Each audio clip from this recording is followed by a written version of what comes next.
Assalamualaikum, selamat menonton satu lagi episod Legasi Sembang Sambung. Saya Khairul Anwar Saleh dan ini partner saya, Adlin Ahmad Ramli. Jadi duanya. Legasi ini dibawakan oleh Nusa Podcast dengan kerjasama Arkib Negara, Kementerian Perpaduan Negara dan juga FINAS, Kementerian Komunikasi Malaysia. Ya, tuan-tuan dan puan, kita masih lagi di Pustaka Peringatan P. Ramlee. Kita tak bergerak, kita tak beranjak daripada sini kerana itulah dia sokongan yang telah diberikan oleh Kementerian Perpaduan dan juga Arkib Negara. Menolak P. Ramlee ini sebagai bukan saja seniman negara, seniman dunia Melayu tetapi juga ikon perpaduan negara. Menerusi beliau, banyak karya-karya yang dilahirkan telah pun mendapat perhatian dan menghubungkan seluruh kaum yang telah pun menikmati dan menonton filem-filem beliau. Dan karya-karya beliau juga membawa semangat pembangunan negara, pembangunan bangsa, terutamanya apabila beliau berkarya di Kuala Lumpur. Setelah berlakunya perpisahan di antara Singapura dan Malaysia, P. Ramlee landing di Malaysia untuk kita memperjuangkan legasi budaya, bukan saja muzik, movie tetapi juga seni dan persembahan kita. Terima kasih juga kepada anda yang menonton Legasi pada episod-episod yang lepas. Segala komen anda, pandangan anda kami terima dan akan diperbaiki dari masa ke semasa. Kepada yang belum subscribe, please subscribe, like dan tolong share. Tuan-tuan dan puan, kita sebelum ni telah pun bertemu dengan beberapa tetamu-tetamu kita, terdiri daripada seniwati, terdiri daripada mereka-mereka yang wujud dalam industri ini dalam bentuk penyiaran maupun filmmaking, dan harapannya dalam perbualan dan sembang-sembang itu kita boleh mengutip mana-mana yang positif, mana-mana yang baik untuk sama-sama kita fikirkan, terutamanya kepada seluruh penggiat-penggiat yang menonton dan juga even student-student perfilman ataupun masscom ataupun TV kan. Kerana dia adalah berkaitan dengan serba-serbi apa yang berlega dalam industri kita. Okay, Datuk Kai. Yes, saya. Minggu ini tetamu kita siapa? Tetamu kita pada minggu ini seorang tokoh penting yang menduduki kerusi yang paling panas. Dan kita of course lah, kerana kita ni mendapat kerjasama penerbitan daripada dua agensi ni, iaitu Arkib Negara dan juga FINAS. Jadi tak kurang elok lah kalau tak ada kita punya penyokong kuat kita, penyokong tegar kita untuk kita munculkan pada episod kali ni. Mari kita saksikan siapakah tetamu yang dimaksudkan untuk Legasi pada minggu ini. Datuk Azmir Saifuddin Muttalib kini menjawat jawatan sebagai Ketua Pegawai Eksekutif Perbadanan Kemajuan Filem Nasional Malaysia, FINAS. Beliau mempunyai pengalaman lebih 17 tahun bersama dengan Perbadanan Ekonomi Digital Malaysia, MDEC. Beliau juga berpengalaman dalam aspek pengedaran dan penjualan kandungan animasi semasa terlibat dalam produksi siri animasi televisyen Saladin yang telah berjaya ditayangkan di negara seperti Turki dan Indonesia. Selain itu, Datuk Azmir juga menjadi pengurus besar di Frequency Production, rakan strategik kepada Base FX, sebuah syarikat yang menjadi penggerak utama kepada aspek kesan khas di pelbagai produksi utama termasuk The Mandalorian musim pertama dan kedua. Legasi Podcast Sembang Sambung dengan bangganya membawakan kepada anda Datuk Azmir Saifuddin Muttalib. Itu dia. Ya, tetamu dia jaga itu. Yes, Datuk Azmir Saifuddin bin Muttalib, Ketua Pegawai Eksekutif FINAS. Ya, tepuk. Dia tepuk ni, dia tepuk. Terima kasih kepada Datuk Kai dan juga Cik Adlin kerana menjemput saya ke mari. Dan sebenarnya memanglah kursi panas tapi cuaca dalam ni sejuk. Okey. Datuk, saya nak merakamkan ucapan terima kasih kerana menyokong, memberi sokongan dan juga dokongan kepada penerbitan Legasi ini. InsyaAllah. Mudah-mudahan maknanya platform ini menjadi platform yang terbuka untuk para tetamu dan kita sendiri untuk bersembang, bercakap tentang persoalan-persoalan dalam industri, bukan saja filem tapi muzik dan juga seni-seni yang lain, sastra dan sebagainya. Terima kasih your time. InsyaAllah apa yang kita boleh bantu daripada FINAS kita akan bantulah. Kita tak kira daripada apa-apa segi idea ataupun platform-platform yang orang industri nak buat. Memang kita sentiasa mendengar dan bagaimana FINAS dapat membantu serba sedikit. Bukannya semuanya kita bantu dari segi kewangan, mungkin daripada masa kita punya pemikiran kan. Tapi sebenarnya hari ni saya tengok kedua-dua pengacara kita ni hebat. Satu memang orang industri, memang pelakon dan berbagai. Datuk Kai ni saya memang terkejut. Sekarang dia dah jadi pengacara full time. Kerjaya baru. Dia dah turun daripada khayangan sekarang. Alhamdulillah. Dia multi talented. Okey Datuk, kita mungkin dah mengenali, saya mengenali Datuk betul-betul bila Datuk dalam posisi masa tu Datuk timbalan lagi masa tu di Finas. And then Datuk menduduki sebagai CEO. Dan untuk penonton-penonton kita lah, mungkin perlu kita nak kongsikan bagaimana perjalanan Datuk daripada maknanya menjawat jawatan ni. Sebelum Datuk di kementerian mana atau Datuk di agensi mana yang membawa Datuk kepada posisi CEO sekarang tu. Kita berkenalan sikit lah. Your journey in your career. Yes. Mungkin saya boleh mula dengan saya punya universitinya level lah. Kan? Saya memang ambil bidang IT kejuruteraan. IT kejuruteraan. Semasa tu saya ingat lagi tahun 1990-an lah. Masa Jurassic Park pertama tu. Masa tu saya tengok, wah, saya ni memang nak masuk dalam bidang komputer grafik. Jurassic Park. Yang pertama tu. Masa tu Masa tu saya duk carilah universiti mana yang ada komputer grafik. Memang tak ada. Kan? Masuk juga college. Kebanyakan college masa tersebut dia banyak 2D arts kan? Kalau ada 3D pun dia belum moving image lagi.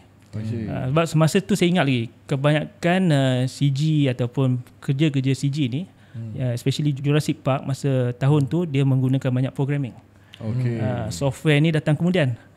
So saya ambil keputusan saya nak masuk IT lah. But programming IT dia dah berdekatan. Pada situ saya dah masuk IT, terjerumus dalam IT. Tapi bila saya sebelum sambung belajar ke UK, saya memang join MDEC seketika. Dan saya ambil cuti dan sambung belajar degree dan patah balik ke MDEC. Degree ambil apa? Ambil IT tu lah. Computer Engineering. Computer Engineering. Dia network lah. CG tak ada langsung. Kan? Tapi tak apalah, kita minat dulu programming. And C++ programming, kita belajar dulu. Masa saya balik ke MDEC, nak pendekkan cerita lah, masa tu zaman-zaman tu memanglah kita junior kan, kita lah jaga komputer, projektor. Masa tu projektor besar-besar kan, kena bawa beg kan, kita lah yang bawa beg tu. Dalam satu ketika selepas pada 2-3 tahun Datuk Kamil join MDEC. Datuk Kamil join MDEC dulu. Mula-mula dia terajui bahagian corporate com. Datuk Kamil kan dia pandai kan, dia punya communication skill semua ada bawa MDEC. Dan selepas pada berapa, saya rasa tak sampai setahun dua, kita ada tubuhkan dalam MDEC tu Creative Content Unit. Masa tu ada satu projek Virtual Reality Center. Masa tu kita start buat animasi, rendering. Ni sebelum game ni, industri game ni sebelum. Masa tu saya dah minat balik. Ini yang betul-betul saya nak buat. Masa di MDEC tu Datuk posisi apa? What's your role? Kalau fasa lain tu kita IT support je. IT support. Make sure komputer tu jalan, mouse jalan. Masa tu notebook tu benda baru. Kan? Kalau ada meeting-meeting penting kan, yang ada menteri-menteri kan, kita duduk belakang tu standby lah. Menteri mana tak tahu pakai mouse komputer kan, kita bantu lah. Ada menteri tak tahu pakai mouse? Ada. Masa tu notebook sangat tu. Notebook macam benda baru. Notebook masa tu pakai mouse yang tekan macam tu kan. Orang panggil puting tu, puting mouse tu. Lepas tu projektor. Saya duduklah bilik projektor belakang tu kan, borak-borak technician kan. Pastikan projektor on, tak lari dia punya skrin. Belakang tabir lah. Technician tu lah. Belakang tabir tu. Okay, lepas tu masa di MDEC tu, sama dengan Datuk Kamil invite saya masuk that unit. And Alhamdulillah, Virtual Reality Center ditubuhkan. Dalam tu ada rendering center. Kalau semua orang tak tahu, memang saya rasa MDEC pun pernah wawah tapi dah lama. Sebenarnya Lord of the Ring, one of the shot done in MDEC. One of the shot dia render lah. Mungkin dia punya animation dia buat tempat lain, dia final render kat situ. Kita ada lebih kurang 120 dipanggil node, the unit kan, the rendering punya server. Itu datang balik saya minat. Masa tu pun saya buat programming. Tapi nak kata macam mana, dia tak adalah record. Tapi mungkinlah kalau orang MDEC tu tahulah, saya kata saya among the first programmer on OpenGL. OpenGL ni yang grafik. di Malaysia. Masa tu kita belajar sendiri ni, belajar macam mana nak buat programming on computer graphics. Kan? Masa tu saya ingat lagi Maya software, masa tu 3D Max mana barulah. Version 1 dia half of the software is programming. Sekarang ni baru kita tengok pakai mouse kan, pakai 3D graphics semua tu. Dulu programming. So saya mula dari situ. So lebih pada technical lah. Dan landing ke Finas macam mana perjalanan masuk dalam MDEC? Saya terima kasih pada MDEC lah. Sebab masa tu MDEC beri banyak peluang dan untuk kita mempelopori bidang-bidang kreatif, animasi semua ni. Saya diberi tugas juga untuk involve dalam program seperti MQA. Mungkin semua orang tak tahu, MQA ni adalah yang badan buat silibus untuk universiti. Pertalian. Masa tu kreatif multimedia punya silibus belum ada lagi. Masa tu MMU baru ditubuhkan semua. So untuk adakan satu program silibus, dia kena ada satu jawatankuasa. Masa tu saya muda je, tapi mandangkan saya daripada MDEC, dia bagi saya jawatan timbalan chairman apa panggil komiti tu. Saya ingat dia punya pengerusi dekan MMU. Lepas tu dalam 10 ahli-ahli dia daripada berbagai bidang universiti lah, kan, yang mewakili. Di situlah yang saya dapat belajar agak lah. Kita kena fast learning kan. Oh macam ni lah MQA tubuhkan satu silibus, khidmati media macam mana, fotografi punya content silibus macam mana, dia punya apa credit hours kan. Yang tu kita kena belajar. Bukan belajar lah, kita masukkan dalam dia punya kerangka supaya nanti universiti akan gunakan kerangka tersebut untuk dia tubuhkan dia punya fakulti dan juga dia punya program-program dalam. Saya rasa yang tu yang membuat saya ke arah bagaimana kita memahami satu fakulti tu ditubuhkan. Masa tu saya banyak belajar di mana bila kita dah buat satu program tu, kita dapat input daripada industri kan. Bila kita dapat input daripada industri akan mengatakan bahawa let's go back to fundamental. Dalam MQA tu dia ada diploma macam ni dia punya program, degree program macam ni, master macam ni. Tapi bila industri kata back to fundamental, maksudnya kalau boleh setiap universiti tu walaupun dia nak buat degree ke diploma ke dalam Masscom ke ataupun filem ataupun animation, bila back to basic is script and then camera. Because bila belajar kamera ni kan, basic kamera tu you belajar angle, you belajar lighting, color daripada kamera. Still picture, oh macam ni dia punya basic punya fundamental. That's why even the illustration drawing and figuring, semua ni basic. So memang masa tu kita ambil model daripada Canada kan. Canada was one of the university yang leading this sector. Memang tahun 2 memang dia push basic je. And semua budak-budak yang nak belajar art, Masscom, film, at least dia tahu camera works. And dia tahu pasal lighting, camera, and then script. And then some art drawing supaya art literacy tu dia tahu kan, history apa semua. Itu saya punya permulaan terjebak dalam industri kreatif lah. Dengan perlibatan saya dengan universiti, colleges. Masa tu kita dalam panel tu kita belajar lah kan. Oh begini. Masa tu memang profesor pun dalam industri ni tak ada. Tapi dalam NQA tu kita kena present to panelist of doctorate daripada bahagian-bahagian lain kan. Macam mana kita nak defend all this program-program untuk universiti. And then after university punya program, saya banyak terlibat dengan we call it as industry academic synergy. Senilah saya berjumpa dengan Datuk Kai. Masa tu Datuk Kai muda lagi. Sekarang pun masih sikit. Masih muda. Dan sebelum Datuk Kai kita jumpa dengan Zaini, Abang Haji Zaini kan. Masa tu dia bawa Akademi Fantasia kan. Zaman-zaman tu. Masa tu kita banyak buat program. Mengimbau kenangan tiba-tiba.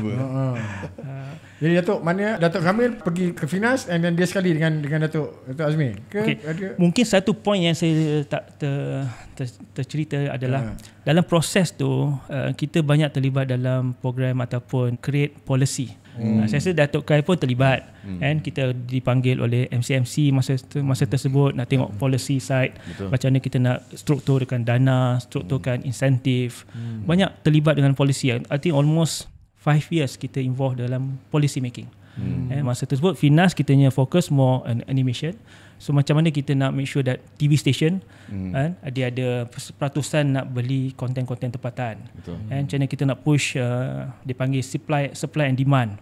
Kan, daripada universiti nak masuk demand daripada penonton, kan, TV station apa peranan dia, bawagan peranan dia apa, distributor apa peranan dia. So banyak polisi lah I involve dalam industri ni. So kalau orang perfilman dia kata dia ada orang belakang tabir kan. Saya ni kalau polisi tu belakang tabir polisi lah. Yang bawa paper kan. So malam-malam bincang-bincang, besok present, lepas tu kena tanya banyak soalan kan. Mana ROI, mana ni lah, mana tu lah, kenapa polisi ni, kenapa benchmark dengan negara lain macam mana. Soalan-soalan begitu. Saya rasa Datuk Kai pun ada this experience. Kan? Kita selalu panggil ada lah sikit-sikit, tapi tak sepanas Datuk Azmil lah. Because of that, then Datuk Kamil bila dia dapat offer to lead Finas, then dia bawa few of us lah bersama. Itu ceritanya. Kita berhenti sekejap, tapi selepas bila kita kembali nanti, soalan untuk Datuk Azmi menduduki kerusi panas Finas, macam mana persiapan yang dilakukan dan persediaan yang perlu ada sebagai seorang CEO Finas. Boleh. InsyaAllah. Legasi Sembang sambung.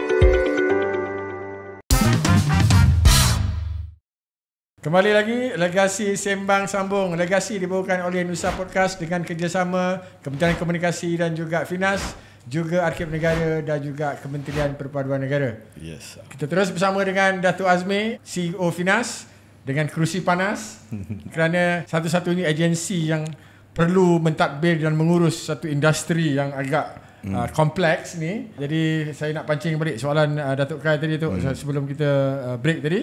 Persiapan you ke arah bila you ditawarkan bahawa you akan menduduki kerusi sebagai CEO ni? Ini soalan yang jarang-jarang saya nak jawab lah. Tapi eksklusif untuk Alright. Sebenarnya kita kena faham jugalah. Saya pun kena menerima yang Finas ni kenapa dia jadi begini. Sebab kita dalam industri kreatif ataupun hiburan, kita berada bersama dengan media-media hiburan, kan? Kita bersama dengan artis-artis yang akan sentiasa menyuarakan ataupun bercerita tentang suatu perkara tu ke public. Dia memang berbeza dengan agensi-agensi lain. Kan? Dengan kalau kita di MDEC, kalau agensi lain macam kreatif ke bagai, bila kita buat press conference pun dia ada ikut dia punya press release, kan? Orang media dia pun ikut apa yang kita sediakan. Tapi media hiburan ni dia berlainan. Dia machine gun ke? Okay, saya boleh cerita kat sini. Tapi saya pun berterima kasih pada semua media-media. Memang media kalau call saya rasa 60% saya dalam kereta. Kan? Kita kena angkat lah kan. Begitulah, kena bersedia. So yang saya lihat, kita kena sentiasa bersedia. Saya rasa kita ikhlas lah, seikhlas-ikhlasnya, sebab bila kita ikhlas orang akan bantu juga. Cuma satu perkara yang saya boleh katakan adalah one is kita ada satu team di mana kita ada Datuk Kamil, board director, dan saya pun dah kenal sebahagian daripada pengurusan Finas, membuatkan kita punya perjalanan tu lebih more smoother. Kan? Kita dah tahu sedikit dan daripada bagaimana program-program ataupun cara-cara kementerian ni mengurus. Sebenarnya kalau untuk pengetahuan semua, memang masa kita ni 60% ke 70% untuk pengurusan. Nak manage kita punya reporting tu kementerian, lepas tu ada MOF, Kementerian Ekonomi, semua ni nak report. Kalau boleh dia hantar email hari ni, besok dia kena keluarkan report. So kita memang dia ada proses-proses tertentu yang kita kena go through lah. So benda ni yang kebanyakan orang di luar mungkin dia tak perasan kan. Bila kita berada dalam Finas baru kita tahu yang half of the time is on managing the office, and hopefully half of our time is to kena berjumpa dengan industri. Dan mungkin satu benda yang saya boleh share adalah kita nak bawa Finas ni, kalau boleh kita kena mendengar banyak. And jangan kita terlampau tak mendengar. I think anyone, we should open our door untuk menerima semua pandangan. Sebab kita bukan seorang yang boleh tahu semua. And pelakon mungkin dia ada isu pelakon. And penerbit lagi banyak isu-isu dia. Distributor macam mana isu dia. And Finas kita ada banyak lesen ni. Lesen pawagam, lesen karaoke, and distributor lokal, distributor antarabangsa, and producer pun berbagai. Even producer ni kadang orang bertanya Finas ataupun pada saya, kenapa kadang saya banyak bercerita tentang TV punya business ecosystem, because kita punya pemegang lesen pun 90% buat business kat TV. Scope production apa semua ni, memang diorang banyak buat business TV. Sebab kita kena tahu the whole ecosystem dan bagaimana kita nak membawa industri ni to the next level properly. Sebab kalau kita nak fokus just film ataupun business on pawagam saja, itu hanya satu cabang. Kalau kita tengok overall, kita kena tengok keseluruhan. InsyaAllah dalam segmen ni kita akan bercerita lebih tentang ekosistem, apakah gap-gap yang kita nak perbaiki. Saya lihat jangan kita invent the wheel ataupun create balik benda yang memang dah sedia ada yang bagus, kita tambah nilai. Contoh saya tahu CEO sebelum ni pernah buat seperti MyCap database, kita teruskan naikkan dia punya value lah, add in supaya dia berterusan. Itu yang saya punya pendekatan. Mana yang bagus kita continue, mana yang kurang ataupun ada gap kita tambah. Datuk, kalau saya boleh mencelah sikit, bila bercakap pasal ekosistem tadi kan, so Finas pada asalnya, kewujudan Finas atau diwujudkan menumpukan khas kepada sektor perfilman dan panggung. Tapi oleh kerana sekarang ekosistem dah semakin berlapis, kita ada macam-macam platform dan sebagainya. So macam mana keadaan ekosistem hari ini ni, dan bagaimana Finas boleh reinvent themselves untuk menyesuaikan dengan ekosistem sekarang ni? Satu perkara bila saya masuk ke Finas dan memang telah ongoing adalah penambahbaikan Akta Finas. So Akta Finas ni kita ada satu, dia punya Akta Induk, dia punya main akta. Kedua, dia punya peraturan-peraturan pelesenan. Dan kita ada syarat-syarat termasuklah wajib tayang. So sekarang ni kita dalam stage ataupun fasa nak diangkat ke kabinet lah. Sekarang ni dah memang masa saya masuk dia dah halfway dah.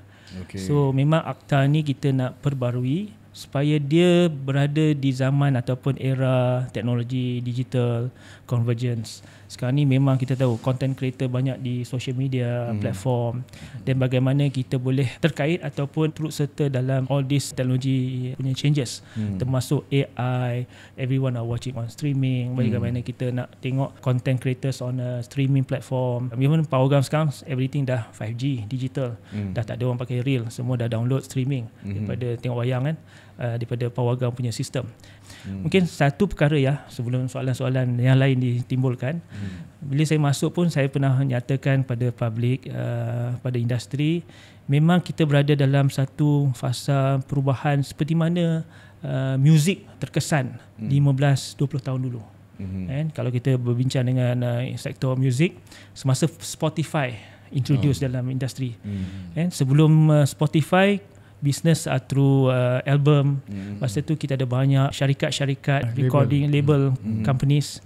Bila Spotify was introduced, everything become online, and the trending become a single music punya production. So kebanyakan syarikat terkesan. Mana yang middle class, smaller companies, kebanyakan dia terpaksa bungkus. Tak boleh kata bungkus, dia kata dia transform to a new business model. Kan? Cumanya mungkin syarikat-syarikat besar seperti Luncai Mas, Warner, Warner yang terbangsa semua ni masih lagi aktif because dia dah ada strong foundation. So saya nampak muzik dah terkesan, dah perubahan. Sekarang ni era TV dengan filem. Bila Netflix menjelma dan ditambah pula after pandemic. Sebelum pandemic dah ada Netflix and View dah. And all the kita panggil big studio lah, Disney kan, Comcast, AT&T, semua dah introduce streaming because dia orang pun own the TV station. Ni sebelum pandemic lagi. Mereka dah mula, tapi bila pandemic tu memang perubahan 360 degree. And everyone are watching everything on smaller screen. And kita dah tengok cara-cara kitanya behavior of watching movies dah berlainan. Dulu kita tengok prime time TV, ada waktu, sekarang dah tak ada waktu. Sama juga dengan movie. And dulu saya pun tak suka kalau tengok movie sekat-sekat ni. Kan kalau kita tengok kat TV kan. Kalau filem tu dah mula sikit pun saya dah tak nak tengok dah. Saya dah tunggu dia next punya timing kan. Sekarang ni dengan keadaan baru ni, saya rasa penonton, anak-anak kita semua dah tengok separuh boleh stop, sambung besok kan. Benda ni dah berubah. So saya rasa kita kena faham tentang perubahan bisnes ni dan kita kena bersedia. Saya rasa bila Finas dalam fasa untuk memperbaiki ataupun untuk make sure that kita punya akta ni relevan pada masa akan datang. Kos akta ni kita tak boleh tukar sesuka hati macam tahun dua. Dia kena 10 tahun, akan 10 tahun sekali, 15 tahun sekali tukar akta. So now kita looking to the next 15 years, apakah benda-benda baru akan datang supaya akta kita ni jadi kukuh, boleh cover semua aspek pembangunan, pedesanan dengan all this marketing distribution program lah bersama. Tok, kalau dalam akta yang banyak-banyak tu, yalah Datuk sendiri yang tahulah. Apa benda akta yang mungkin menjadi mandatory ataupun hierarki yang paling atas sekali untuk ditackle ataupun diperbarui? Yang paling utama adalah definasi. Definasi tu kita kena definasi filem. Sebelum ni tahun 1981 Akta Finas ni pun dah power. Because ayat dia ayat lama 1981, dia menggunakan arca bergerak. Kalau kita kata arca bergerak ni semua moving image. Tak kira lah atas kita screen, telefon, jam, billboard, entertainment dekat kedai mamak apa semua ni arca bergerak. Kalau kita tanya pandangan lawyer, dia kata ini dah cover semua ni. Perkataan Melayu arca bergerak tu macam arca bergerak. Menarik kan? Moving image. Kalau dalam bahasa Inggeris moving image. Apa-apa image yang bergerak. Sekarang semua dah digital, semua dah bergerak, iklan dah bergerak, billboard tepi jalan dah bergerak. Patutnya semua tu cover bawah Finas. Cumanya bila kita fahami bila proses-proses akta tersebut, dia ada proses di mana dia kena bentang kat parlimen, dia ada berbahas. So masa tu mungkin perbahasan-perbahasan yang timbul adalah Finas fokus certain area, iaitu power gam dan karaoke. Kos masa tu karaoke diperkenalkan dengan all this moving image juga lah. Music video masa zaman tersebut kan. Saya ingat bila kita melalui zaman sukar, era lewat 70-an dan tak silap saya start pada 80-an ataupun 81 lah, Perbadanan ataupun filem negara ni ditubuhkan. Jadi keseluruhan semua perkara yang berkaitan dengan industri itu memang duduk di bawah satu agensi ini saja. Dan sampailah sekarang kita banyak mendengar rungutan ataupun kekecewaan ataupun bunyi-bunyi di luar sana yang secara overallnya meletakkan Finas sebagai satu agensi yang lemah dan kurang upaya dalam mentadbir itu. Soalan saya menyusul daripada satu statement ni, maknanya bagaimana Datuk handle pertama the persepsi terhadap Finas yang terdahulu sebagai CEO ni, dan apakah persepsi yang mungkin kurang tepat yang Datuk cuba perbetulkan, melaraskan during your posisi sekarang? Jangan jawab sekarang. Kita akan kembali selepas ini. Kita beri laluan untuk iklan Finas. Adalah dia punya campaign ataupun produk servis. Jangan ke mana-mana. Legasi Sembang sambung.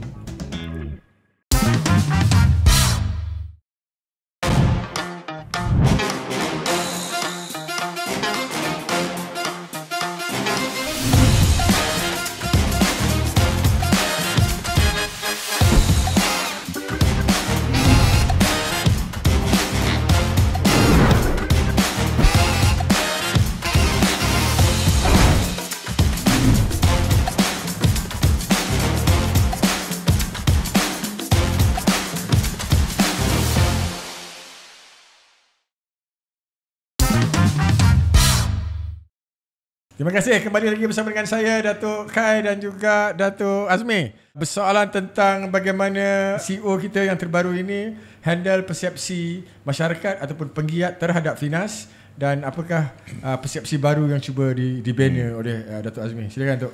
Persepsi ni memang menjadi satu momokkan. Tapi mungkin saya define beginilah. Sebenarnya apa yang industri ataupun orang di luar sana nak adalah dia nak Finas ni membantu. Kan? Ini adalah di mana harapan industri terhadap Finas. Harapan tinggi. Sebab itulah Finas bagi saya lah, dengan keadaan teknologi sekarang, ada podcast, kita ada all the social media, Finas kena sentiasa update industri dan terangkan dengan sebetul-betulnya. Cumanya saya faham, saya pun masih belajar untuk kita engage dengan industri. Apa yang saya lakukan currently adalah kita berjumpa dengan persatuan, selalu jumpa dengan industri, kalau boleh kita terangkan. Saya rasa Datuk Kamil dengan tim memang sentiasa engage ataupun menjawab ataupun memberi apakah yang ingin orang industri inginkan. So saya rasa itu adalah dia punya punca-punca ataupun bagaimana kita nak menangani sesuatu perkara. Dia bukanlah tentang perspektif ataupun perkara-perkara buruk tentang Finas. Cumanya kita mungkin tak manage it well. Sebetulnya kita kena faham industri apa yang dia perlukan, kan? Memang job creation, kan, peluang pekerjaan. Keduanya macam mana kita boleh bantu dari segi dia punya training, kan, naikkan dia punya skills, buka peluang-peluang perniagaan, marketing, distribution, macam mana kita nak kawal filem-filem luar negara masuk. Semua ni kita kena fikir, dan bagaimana kita mengorak sesuatu polisi tu supaya kita jangan tindas kita punya industri. So kalau kita tak menjawab, mereka rasakan kita ni tak ambil endah. Tak boleh juga. Oh, kita dah bagi insentif, you buat saja. Tak boleh begitu. Tok, berapa besar organisasi Finas ni dari segi manpower, headcount? Memang kalau tengok besar lah, 300 lebih ke 400. 300 lebih, tapi nak managing all kita those kena items, faham. Sebelum tu kita kena faham di mana dia ada merger di antara filem negara dengan Finas. 2013. Kalau kan sebelum tu Finas hanya 100 lebih. Maksud kebanyakan dalam filem negara. Filem negara ni satu organisasi yang besar juga. Dia satu jabatan ditubuhkan dari 1940s. Kan, daripada Malayan Film Unit kepada filem negara, kan. Waktu footage tahun 40-an. So kalau tengok di Finas PJ, kita ada lebih kurang 4, kita panggil peti sejuk besar, yang kita simpan lebih kurang 60 juta can. 60 juta. Bukan 60 juta pula, 60,000. 60,000. Dia sejak 60,000 kan sejak cerita pasal dana-dana ni juta-juta kan. So sebenarnya dia 60,000 can. Tanya juga. Tapi 60,000 can ni pun besar. Kan? So setiap can ni kita kena cuci, bersihkan, ataupun kita kena make sure dia punya quality. Because kita nak simpan lagi beratus tahun. Yang daripada 1940-an sampai sekarang masih kita simpan dalam quality yang bagus. Memang kepakaran yang angsang hero lah, orang tak tahu Finas buat benda ni. That's why tahun depan kita nak bercerita lebih tentang penlibatan filem negara bawah Finas ni, yang kita ada banyak expert yang managing ataupun restoring all this archive-nya material. Even Arkib Negara pun refer to Finas kalau anything related to film. So sebabkan gabungan ni, nampak Finas ni besar lah. That's why kalau kita pecah kepada fungsi Finas ada 3. Satu, pembangunan industri. Kedua, pelesenan dan penguatkuasaan. So kita ada office di Johor, Penang, Sabah, Sarawak. Dia ada penguatkuasaan yang tengok all this pemantauan lah, dengan mengeluarkan lesen. Dan yang ketiga ni adalah filem negara punya fungsi. Yang tu ada harimau tu. So insyaAllah kemungkinan besar dalam masa terdekat kita nak pakai balik harimau punya logo tu. Nampak Finas garang sikit. Harimau terkam. Dan bercakap tentang persepsi tadi. Ini mungkin persepsi terkini tu. Pada tahun 2023, kutipan box office filem tempatan mencecah 108.7 juta. Dan tahun 2024 sehingga Ogos ni, Finas ataupun industri filem tempatan dah mencecah 96.5 juta. Jadi satu meningkat. Baru bulan 8 ni kita dah sampai tu. Bercakap tentang pemantauan filem-filem luar dari masuk, nampak gayanya ataupun trend hari ini, penonton kita lebih dah mula memilih filem tempatan. Dalam pengamatan you, apa yang berlaku tu? Dia satu trending yang firstly kita expect, and then ada perkara-perkara yang kita tak expect. Satu adalah di mana bila COVID hit satu dunia, memang semua sinema punya business dia kena macam almost saya kata panggil reboot lah. Nak start balik the business kan. After 2021 masih MCO, 2022 yang dia start push back, buka balik program semua. Dalam masa tu memang kita punya filem ada banyak backlog, and yang mana kita dah shoot sebelum tu, mana yang dapat dana masa COVID-nya time. So masa 2022, 2023 banyak filem-filem keluar. Nak kata dia kebetulan jugalah bila Hollywood after COVID dia ada strike. Betul. Actor strike, dia ada writer strike. So bila ada these two strike, so banyak filem-filem box office Hollywood terjejas daripada segi production dan delay in term of dia punya release date. So dia ada kelompongan. Saya pernah cerita dalam satu mobile radio. Saya kata bila ada kelompongan daripada Hollywood film masuk, di sinilah kita nak try to push kitanya local film supaya dia memenuhi ruang-ruang tersebut. Kita pun tahu filem daripada Hong Kong, China, semua akan masuk kat daripada India. So instead of tu kita make sure kitanya local film masuk. Tapi ada tak orang tersalah faham saya punya statement tu diingatkan saya nak menghalang filem antarabangsa. Bukan, kita bukan halang. Memang the nature of the business at the moment memang kekurangan filem antarabangsa. Filem antarabangsa pun sekarang dia pun tengok the trending. Bila dia push satu box office punya filem big budget lah, bila dia tengok dia punya filem tak dapat collection, so dia akan pull out dia punya next punya filem ke satu masa yang lebih sesuai. Saya nampak trend sekarang ni banyak dia nak push next year. Kebanyakan big Hollywood film lah. But even kalau kita tengok hari tu ataupun some of the big titles lah, macam Deadpool semua ni, dia tak sampai macam sebelum pandemik.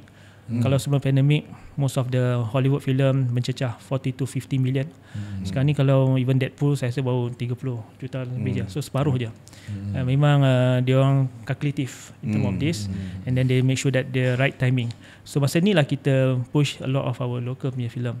Dan kebetulan alhamdulillah juga kita punya producer ataupun filmmakers ada produce good film daripada Mat Kilau punya keluaran, then people coming back to watch kita punya local film. Tahun ni pula kita ada filem macam Sheriff. So sebenarnya ini yang kita boleh wawarkan. Saya rasa dalam 2-3 tahun lepas ni kita beat filem Hollywood. Saya bagi contoh supaya penonton senang memahami.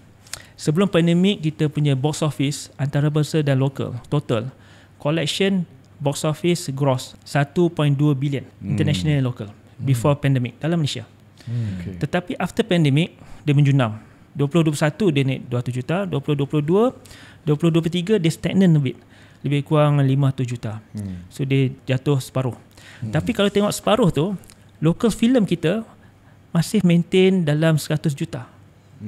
So sebenarnya yang betul-betul drop percentage besar adalah filem antarabangsa. So kalau kita tengok pie chart of current punya collection 500 juta ni, percentage of kita punya nisbah meningkat. Kan? Faham kan? So menunjukkan bahawa kita punya penonton masih setia. Because kita tengok all this good film. So apa yang kita memang hasrat bersama Finas, bersama Mafir, Persatuan Pawagam, kita try to push this for the next 3 years. Kita kalau boleh every year kita ada 1 ataupun 2-3 filem lokal yang beat all this Hollywood film. Dan kita nak capai up to kalau boleh this year memang dah 90 million. So hopefully kita boleh capai lebih kurang 120, 130 lebih pada last year. Dan tahun depan hopefully 150 million punya collection. Sebetulnya kita nak tunjuk pada industri luar sana. Memang betul Singapura, Indonesia memang bertanya kat Finas, apa formula you all buat ni? So formula dia rahsia. InsyaAllah kita push lebih. Tok, saya nak tanya tadi, Datuk ada mention persatuan panggung tu, apa ya? Saya kurang pasti tu. Saya nak tanya sebenarnya, dah lama saya tanya, kenapa kita ataupun perbadanan atau kerajaan ataupun persatuan kita, Bumiputera especially, kita tak participate langsung dalam aktiviti sebagai pempamer. Dan benda tu kalau saya nak kutip balik, that is how macam contohnya Shaw Brothers and Cathay Chris at one time diorang ada from A to Z lah, from creation of the product and sampailah kepada distribution and market tu. Dan dua-dua ni bersaing secara sihat dan meluap-luap hingga membawa produktiviti dan kreativiti kita mencapai aras yang tinggi sebab diorang ada ekosistem yang lengkap. P.Ramlee juga di akhir perjuangannya memiliki satu panggung company Bumiputra at that time untuk participate dalam sebagai pempamer. Kerana banyak insiden-insiden yang sebelum ini yang menunjukkan bagaimana penerbit-penerbit yang tidak mempunyai ikatan ataupun network dalam panggung terabai. Sehingga mereka terpaksa buat dan mengeksport benda tu ke Indonesia. Tak boleh main sebab monopolize by benda tu. Syukur kita tahu kita ada wajib tayang. Itu macam kita punya safety net. Tetapi dari segi perkembangan tanah air, dari segi penggiat-penggiat Bumiputra yang rata-ratanya audiensnya adalah Bumiputra, orang Melayu kita, dan penggiat-penggiatnya, pembikin-pembikinnya pun majoritinya daripada kita. Tapi kita tak participate langsung dalam pengwayang ni. Sedangkan kita tahu, kalau Datuk tanya saya what is the biggest cost dalam spending filem punya business, it is the panggung wayang. You know. So soalan saya tu tak ada langsung ada usaha ke arah participate dalam panggung wayang tu. Nanti satu soalan yang tepat dan bagus lah. Benda ni memang kita pernah brainstorm. Satu ketika dulu kita ada 1-2 paper yang kita angkat kepada Kementerian Ekonomi, Kementerian Finance untuk bagaimana kita nak menggalakkan pengusaha pawagam. Because dia ada dua, satu pengusaha pawagam yang memang big giant, JSC, TGB, rangkaian itu ada juga yang rangkaian ataupun owner yang kita panggil independent. Macam berbagai lah. Mega di Penang dia ada 2-3 rangkaian. Kat Sabah sekarang banyak tubuhkan all this independent punya circuit. Sebenarnya kita perlu lihat bagaimana kita boleh merancakkan lagi, memberi partisipan daripada Bumiputra untuk turut serta melabur dan open this pawagam business. Lepas tu saya lihat, kalau kita nak lihat overall Finas punya peranan pembangunan industri ni, jangan hanya lihat satu aspek iaitu producer dan pemikiran filem saja. Sebab bila kita bagi satu lesen, kita ada lesen lesen pawagam. So soalan yang selalu saya pun timbulkan kepada tim dan board Finas, apakah program-program pembangunan di dalam pawagam? Bagaimana kita nak menggalakkan lebih banyak pawagam dibuka di luar bandar. Di Kelantan masih belum ada satu pawagam. Terengganu baru saya tak salah 2 kan. So ada juga usaha yang kita bincang seperti pawagam community yang boleh diusaha sama antara usahawan Bumiputra dengan state government. Benda-benda ni memang kita boleh galakkan.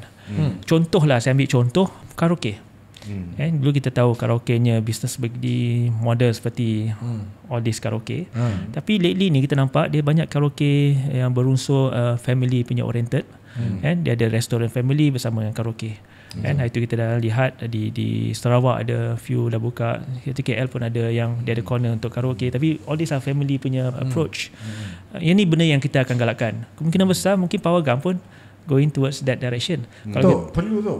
Dia perlu ada gerakan ke arah tu. Saya percaya even tak kira lah sekecil-kecil 200 seat ataupun 300 seat community punya pawagam.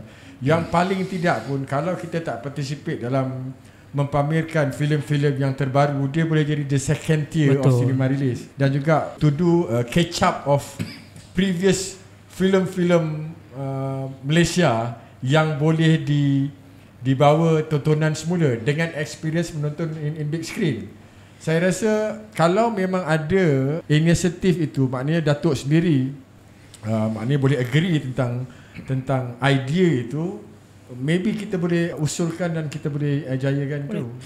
Saya harap dengan podcast ni big conglomerate seperti PNB and Felda boleh listen to some of this idea.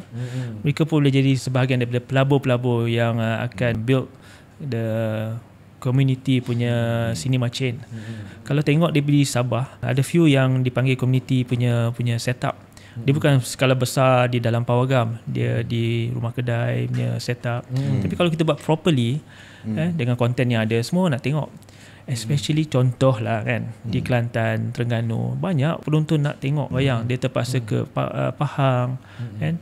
So benda-benda macam ni lah yang perlu kita lihat dan bagaimana kita bersama. Dan saya rasa pernah ada satu kali kita ada satu diskusi dengan pembikin filem, dengan orang industri bersama dengan Kerajaan Negeri Kelantan. Kan? Dia ada dia punya dia ada rules dia. Mungkin kita boleh ikut rules apa yang mereka inginkan. Kan? Mungkin jadi satu tarikan kepada pelancong. Kan? Betul. Saya sendiri of course lah, saya tak pernah ambil grant pun, saya tak pernah ambil dana bantuan apa semua, tak pernah. Tapi kita memang tengok orang harapkan daripada Finas ni ialah dana-dana ni lah, all this insentif-insentif pergi, tapi banyak benda tu disalurkan untuk pembikinan filem ataupun pembikinan konten, which is okay. Tapi saya rasa perlu ada segregation supaya kita boleh membangunkan penonton, bukan saja membangunkan producer saja. Dan banyak opportunities yang sebelum ni lah, kalau kita tengok sejarah yang dah dilalui oleh Finas dalam mengurus dana biaya ni kan bukannya perfect. Ada banyak ketirisan yang berlaku kan. Dan rata-rata kita tengok benda tu, maknanya kita banyak investing on the content, on the production, you know, tapi kita tidak membangunkan langsung skill understanding about the marketing and distribution of the content, dan juga power gam contohnya kan, sebab infrastructure tu saya rasa perlu saya galakkan lah, kalau saya boleh cadangkan mereka-mereka yang memohon dan mendapat dana sumbangan dalam bentuk, tak kira lah pembangunan skrip ke ataupun marketing ni ke, benda tu tidak boleh dilihat sebagai satu bantuan pertolongan, pasal saya tak rasa benda tu membantu. Kalau untuk membantu dari segi untuk bagi galakkan, dia jadi macam RTM bagi hours to all small company to do, but it's not going anywhere. It's not going anywhere. Saya harap through Datuk punya mandat dan posisi sekarang ini, saya rasa penggiat-penggiat kita mungkin sedikit lebih bijak. Even orang yang macam saya pun boleh raiskan perkara-perkara yang fundamental yang perlu kita fikirkan kan pada peringkat industri. Sama juga soalan saya juga tu. Ni saya nak luahkan ni. Mungkin soalan ni bukan soalan Datuk perlu jawab pun, saya luahan saya je. Okay. Sama juga macam at one time kita bercakap tentang Road to Oscar, you know. Inisiatif. Kita memang perlu meletakkan aras kreativiti, pencapaian dan juga sophistication pembikin filem kita di mata antarabangsa. Tetapi benefit yang perlu kita dapat daripada itu adalah industri ini mesti harus bersedia supaya perwakilan daripada best film yang ada pencapaian di luar negara tu, dia boleh macam pintu buka kepala air dan yang lain berbondong-bondong, konten kita boleh diraikan dan dia menjadi satu revenue stream yang baru, syndication atau segala-galanya kan. Jadi bila kita mempertaruhkan satu projek saja ataupun satu filem saja, which is kita dah capai pun, tanpa Finas, projek-projek yang independen yang lain pun kita dah buktikan, independent producer yang berjaya menembusi sirkuit antarabangsa. Meaning dari segi kreativiti kita ada. Tapi as a whole, ni saya cakap dalam skala industri lah, because Datuk sebagai CEO perbadanan membangunkan secara kolektif besar-besaran tentang daya upaya kita untuk melahirkan satu konten yang lebih kompetitif sifat dia, itu memang harus difokuskan lah. Perlu sangat difokuskan. Otherwise nanti mungkin kita hanya ada result yang bersifat tidak sengaja. Bagus kalau kita boleh capai berdasarkan kepada milestone dan juga sasaran yang memang kita nak. Saya sangat terkejut kalau satu kementerian dengan satu agensi dengan dana yang kita ada, dengan persatuan kita yang ramai, penggiat kita yang bersepah, kita boleh reach within one phone calls, tapi kita tidak boleh keluarkan beberapa NCRI produk-produk yang impactful. Saya sangat-sangat heran. Jadi saya menaruh harapan besar pada Datuk ni. Saya tengok Datuk pun nampak macam baik, nampak macam dengar kata kan.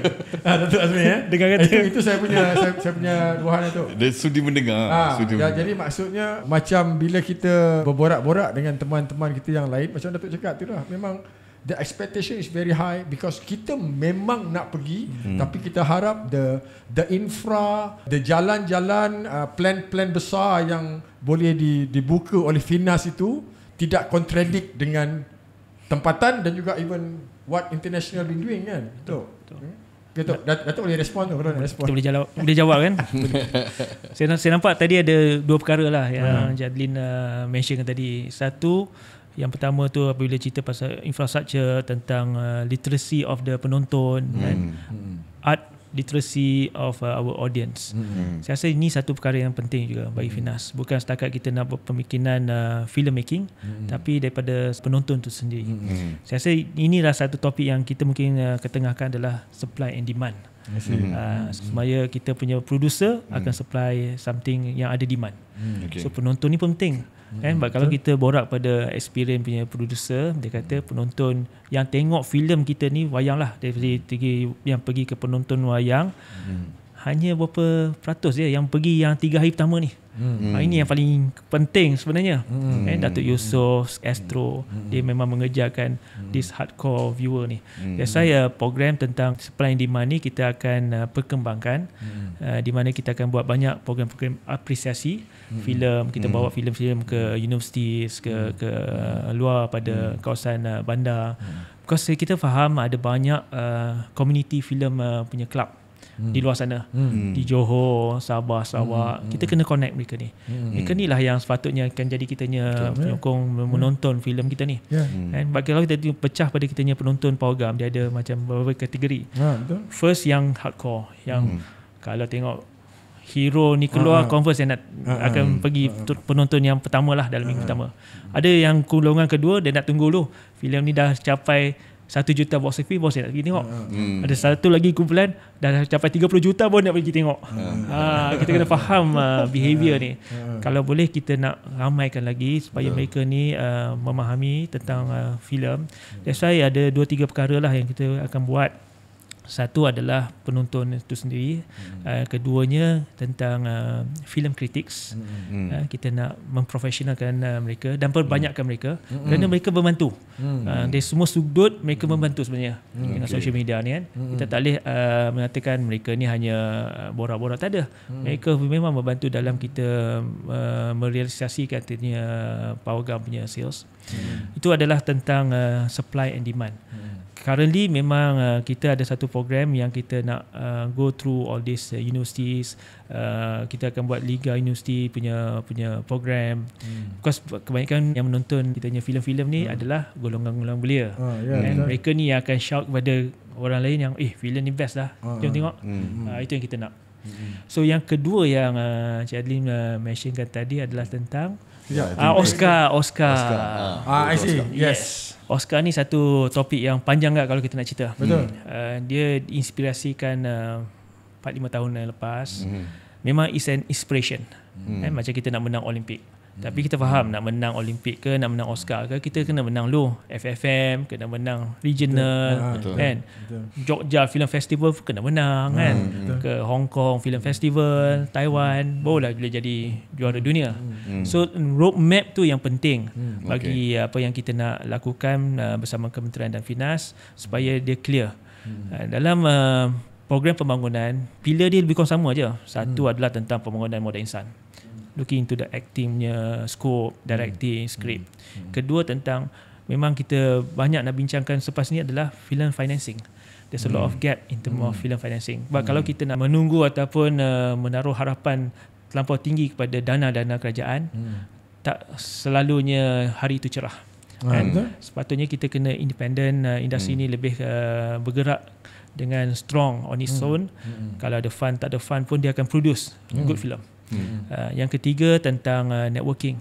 So sekarang ni kita kena pastikan, kalau film festival, apakah dia punya roadmap dia, and after they produce, mana the best screening. This kind of film goes to which of screening punya platform. Kalau this kind of genre and humanity ke apakah festival-festival yang menerima that kind of genre. Kita pun faham. Kita tak boleh buat nak menang festival. Dia kena faham dulu apakah ciri-ciri setiap festival yang ada. Ada setengah yang lebih komersial. Kita akan push in term of commercial punya angle. Macam mana kita nak export Southeast Asia punya market, co-production. So semua ni ambil kira. Dan untuk Oscar pun dia ada berbagai kategori. Dia ada filem antarabangsa, dia ada short film, dia ada animasi. Saya rasa Upin Ipin goes through top Tiap 20 ke 20 kan. Itu dah satu pencapaian. Kan? Lepas tu kita ada berbagai bentuk yang kita boleh go through. I think documentary is another area yang Malaysia ni sebenarnya strong in Southeast Asia. Suatu ketika dulu kita ada program-program seperti Eyes on Malaysia. Kita produce bersama dengan Net Geo, Discovery, all this high quality film. Why not kita push again? Hari tu kita ada bawa satu producer daripada India. Actually dia first time produce documentary for Netflix di India dan dicalonkan dan menang pula Oscar. So itu menjadi satu inspirasi sebenarnya. Mana there's no border ataupun halangan. Kalau you have a good idea, good partnership with the producer, boleh. Itu yang kita nak. Sebenarnya apa yang kalau boleh kita war-warkan dalam podcast, dalam mana-mana media, kita sepatutnya cerita banyak tentang inspirasi-inspirasi supaya kita bawa generasi akan datang ni, dia akan tahu okay, kita ada satu benchmark, kita ada satu guidance. So mereka ni pun tahu dia akan produce something quality untuk mereka hasilkan kemudian. So saya rasa bercerita tentang success stories ni pun memang penting. Dia akan jadi inspirasi. Seperti mana kita berada dalam bangunan ni, kan, peninggalan Allahyarham Tan Sri P. Ramlee, dia inspiration. Lepas tu kita kena ada banyak lagi inspiration supaya kita produce a good more content. Kalau cerita pasal policy problem, funding problem, producer pun problem nanti. Kesian producer. Datuk, saya memang galakkan Datuk. This is the big license to you. Finas mungkin ada pendekatan-pendekatan yang sedang dilakukan, tapi through legacy ini atas kerjasama penerbitan, this is the space openly sebesar-besarnya yang kita harap the conversation should be taken untuk menyentuh daripada satu topik yang wajar dipikirkan, yang wajar diperdebatkan. The more we talk about it, the more we argue about it, not to blame each other, tapi for you and your team, your agencies untuk listen more. And sometimes benda-benda tu pada kami, kita boleh anggap lah benda ni mungkin boleh jadi secara tak langsung pun psikologi punya terapi kepada pengiat-pengiat kita. At least it need to be set up, it need to be debate and talk about it, kan. Betul. Saya rasa sebelum ni kita banyak kali berbincang, tapi kerana soalan-soalan yang keras ataupun soalan penting ni, dia mungkin pedas untuk didengar, tapi jawapan dari Datuk tu menggambarkan yang we are not far off track. Dia dah nampak ada progress dan ada signs yang kita boleh jadikan like the bread yang kita boleh ikut, dan insyaAllah kita sampai. Kita harus berhenti rehat. Kita dah bersembang 30 minit untuk segmen ni saja. Dengan secara sedar tak sedar, Datuk Azmi dah luahkan semua. Datuk, banyak tu. Ni boleh pecah satu episod, dua episod. Boleh. Definitely. Because Akhir Negara and you fully support this. Partly kita duduk dalam satu rumah, and easily without you doing anything, kita dah merge kah dengan kementerian dan juga Arkib Negara. Okay, kita berhenti rehat. Kita akan kembali selepas ni. Okay.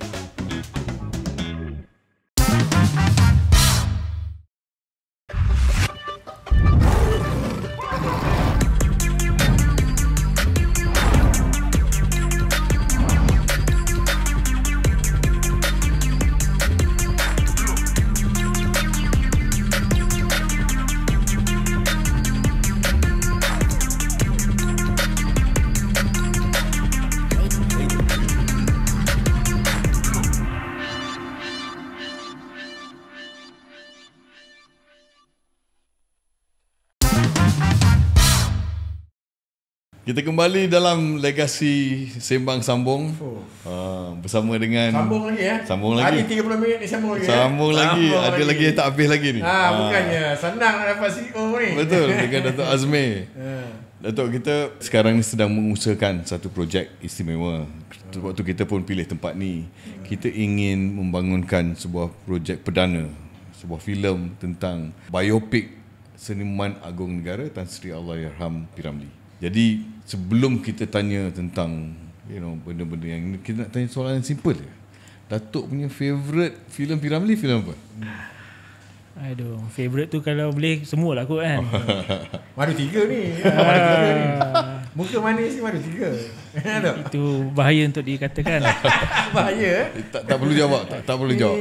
Takut bini. Gitu. Alibaba Bujang Lapuk tu menarik. Alibaba Bujang Lapuk. Alibaba Bujang Lapuk. Menarik. Taste baik. Taste dia. Kenapa? The way dia gambarkan satu situasi kan, macam Ibrahim pendek dengan dia punya chief. Kan? Kreatif lah. Kan? Semua kaki penipu semua kat situ kan. Dengan dia nyata pangkah dia tandas kan. Itu memang semua tu idea kreatif lah. Original lah kan. Itu dia katakan original lah. Pandangan Datuk tentang Allahyarham Tan Sri P. Ramlee. Dia memang outstanding legend lah. Itu pun kita ada satu sesi bersama dengan Korean Group. Datang ke KL, kita adakan satu masterclass. Even Korean acknowledge Tan Sri P. Ramlee. Dia kata suatu ketika Malaysia ada Tan Sri P. Ramlee. Masa tu Korea tak ada apa-apa. Dia pun memang bangga sebab kita ada Tan Sri P. Ramlee. So kita sebenarnya dalam right timing dengan Malaysia akan host ASEAN Summit tahun depan. So saya rasa salah satu ikon yang betul-betul Asia semua tahu tentang penglibatan seorang anak seni adalah P. Ramlee. Saya rasa kalau kita cakap dengan semua pemikir filem di rantau Asia Tenggara ataupun ASEAN, confirm mereka akan tahu siapa itu P. Ramlee. Kemungkinan besar lah kan? Kalau Korea pun dah memang acknowledge. Saya rasa siapa-siapa pemikir filem selalunya dia akan buat study history kan, rujukan memang Tan Sri P. Ramlee adalah dalam dia punya list. So sayang kalau kita tidak mengangkat dan memperbanyakkan lagi program-program ataupun filem, dokumentari, even talk show yang mengkaitkan dengan kehebatan seorang seni dinamakan Tan Sri P. Ramlee. Sebab saya rasa cerita dia memang lagi panjang lah. Kalau kita betul-betul temu ramah dengan orang betul-betul pernah bekerja bersama beliau semua kan. Saya rasa you punya siri ni 30 episod tak habis. Betul, memang senang-senang je tu kan. Betul. Saya rasa saya datang ke rumah ni pun tengok dia punya kronologi semua ni memang banyak ilmu ataupun kita boleh jadikan sebagai rujukan. Dalam filem biopik P. Ramlee yang kita sedang cuba kerjakan, apa yang rasa bagi pendapat Datuk yang tidak harus ada dalam filem tu tentang P. Ramlee ni? Any film kan, be it biopik ke any genre, I think penonton nak tengok the main character. And selalunya kita nak make sure that kita nak jadi that character, inspiration to become apa yang dilalui. So saya harap dengan kemudi oleh kedua orang yang talented seperti Abang Adlin dan Datuk Kai, I think you have to make sure that you show the whole true colours of macam mana dia daripada kesusahan naik, lepas tu dah naik, lepas tu macam mana dia terima kekangan. Saya rasa all this development memang dalam cerita kehidupan dia memang full colours kan? Dan boleh jadikan sebagai dua siri yang seperti yang di plan oleh Tanah Air producer. Betul, bukanlah nak mengenepikan yang lain, tapi bila kita cerita tentang biopik seniman agung P. Ramlee, yang pada saya kita boleh melihat dia sebagai negarawan juga kerana dia carry Malaysian flag, tapi laluan dia bukan dari segi politik ataupun laluan dia sebagai perjuangan fizikal, perjuangan kemerdekaan dan sebagainya, tapi melalui jalan budaya dan jalan seni, you know.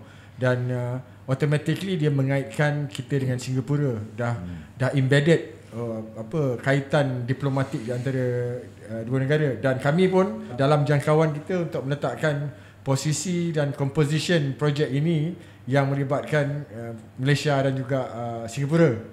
Dan of course kita explore kita punya maknanya Singaporean punya entity di sana, MDA dan juga FINAS di sini, dan rasanya memang sewajarnya projek ini diberi perhatian yang slightly different pada liga dia yang tersendiri ya. Datuk boleh komen tak betul?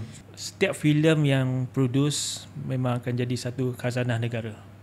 So any producer, director, scriptwriter yang terlibat kena ada tanggungjawab lah. Kan kalau kita dah produce, dia akan dilihat ataupun ditonton pelbagai generasi akan datang. So kita dah ada satu legasi dan kita nak ceritakan balik dia punya sejarah, dan ini amat penting. Kan? Kalau sekarang ni kita tengok dia punya penceritaan daripada sudut macam all this literature dan buku-buku, dia punya peninggalan. So mungkin kita dalam bentuk visual ni pun bukan setakat kita nak tengok filem-filem yang dia berlakon. So sekarang ni kalau kita nak buat this biopic, it's also important as a reference. Reference, that's why dia punya history kena perfect, because dia akan jadi rujukan student-student yang akan datang, researcher ataupun pengajar-pengajar universiti yang akan datang, dia akan jadikan satu reference.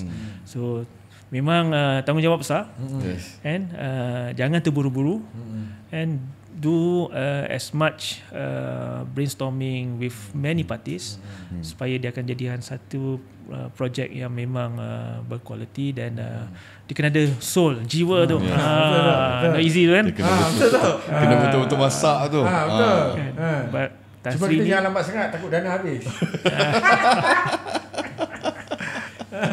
Tak ada lah 100% kita harapkan benda tu.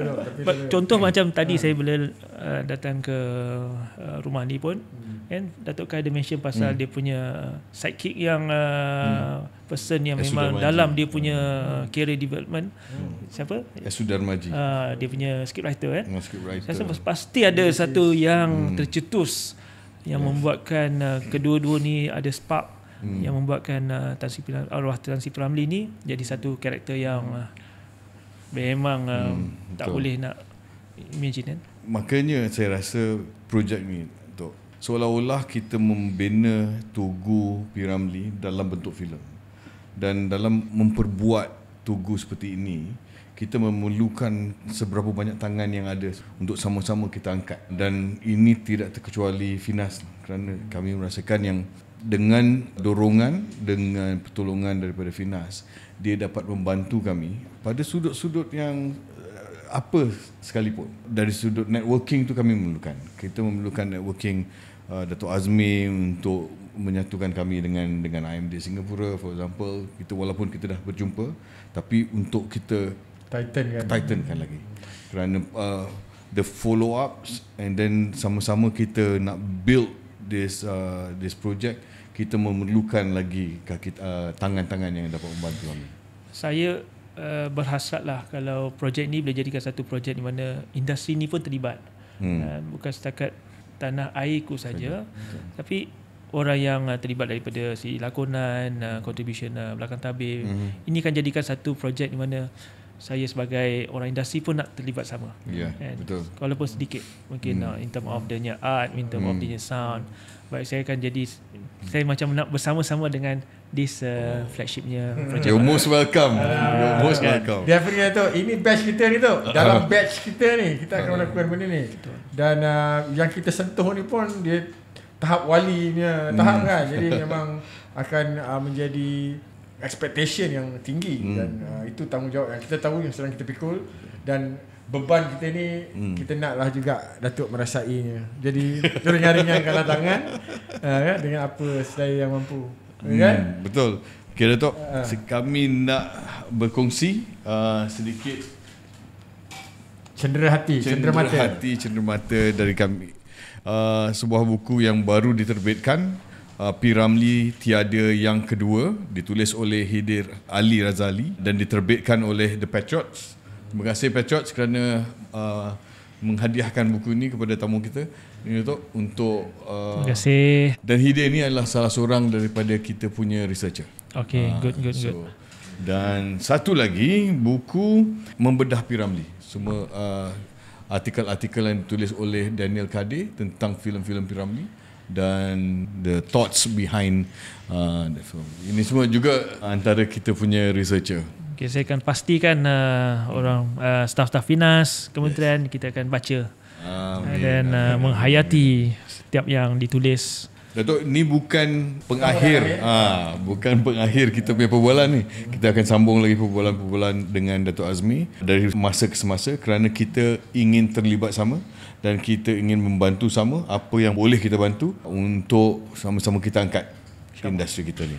Baik, kita ucapkan terima kasih kepada Datuk Azmi, CEO Finas kerana bersama dengan kita pada kali ini. InsyaAllah kita ada kelapangan lagi, kita akan berjumpa. Tuan-tuan dan puan, legasi Sembang Sambung dibawakan oleh Nusa Podcast dengan kerjasama dan sokongan kuat yang telah diberikan oleh Kementerian Komunikasi dan juga Finas. Juga terima kasih kami ucapkan kepada penyokong kita, Kementerian Perpaduan Negara dan juga Arkib Negara.